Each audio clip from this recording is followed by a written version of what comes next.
মধ্যবিত্ত সংসারে ভগবান যেমন চালাচ্ছে তেমনভাবেই চলছি। সুখে থাকতে গেলে আহামরি কেমন কিছু লাগে না। রাধে রাধে বন্ধুরা, কেমন আছো সবাই? আশা করি সবাই ভালো আছো, সুস্থ আছো। সকাল থেকে যে ব্লগটা শুরু করছি, কয়েকদিন আগে 4টের মতো সবেদা গাছ থেকে পেরেছিলাম। গাছটা একদমই ছোট, তো এবছরে এরকম কয়েকটা সবেদা হচ্ছে।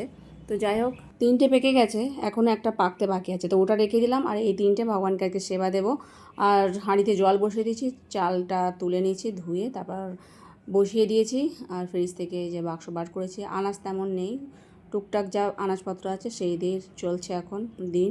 তো পটল ছিল, ডাঁটা ছিল, তো সেগুলোই বার করে নিয়েছি। আর উচ্ছে কয়েকটা ছিল, উচ্ছে ভাজবো। আর পটলটাকে ভাজা বসিয়ে দিয়েছি, আলু বানিয়ে নিয়েছি। পটল আলু ডাঁটা দিয়ে সবজি হবে। অন্যটা এখনও পাশে গ্যাসে হচ্ছে। একটা মিক্সচার মশলা করে নিয়েছিলাম, তো সেটাই এখন এর মধ্যে দিয়ে দিলাম। আর একটু জল দিয়ে ধুয়ে মশলাটাকে ভালো করে ভাজা ভাজা করে নিয়ে জল ঢেলে দেবো। একটুখানি গরম মশলা দিয়ে নামিয়ে নেবো, ভালোই লাগে এরকম তরকারি। আর উচ্ছেগুলো এখন এই গোল গোল করে ভেজে নিচ্ছি। আর একটু বেশি করে তেল দিয়েছিলাম, পাঁপড়গুলো ভেজে নেওয়ার পর উচ্ছেগুলোর মধ্যে দিয়েছি।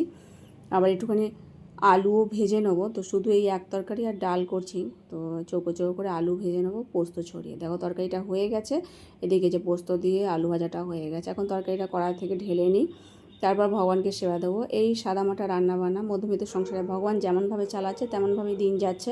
তো সুখে থাকতে গেলে তেমন অনেক কিছু প্রয়োজন পড়ে তা নয়, অল্পতেও সুখী হওয়া যায়। তো ভগবানকে সেবা দিয়েছিলাম শসা দিয়ে। তো এখন প্রসাদ পাচ্ছি, প্রভু যে এবার কাজে যাবে। আর গোগো কলেজে চলে গেছে, জয়িতা ঘরে আছে।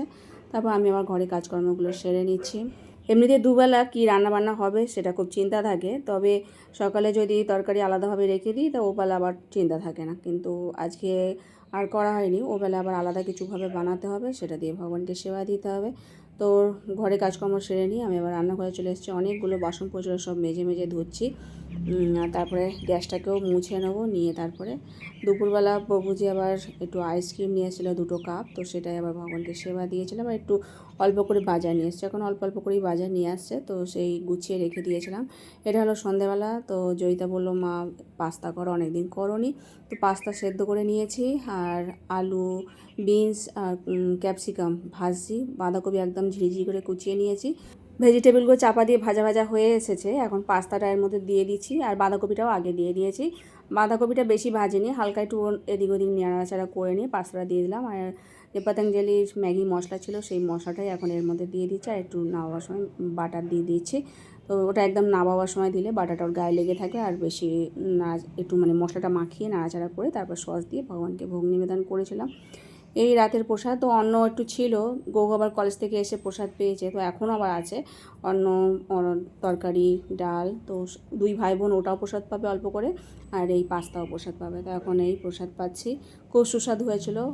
চাউমিন বা পাস্তাতে সবার শেষে একটুখানি যদি বাটার ছড়িয়ে দেওয়া হয় খুব ভালো লাগে। আর আজকের মতো ভিডিও কাছে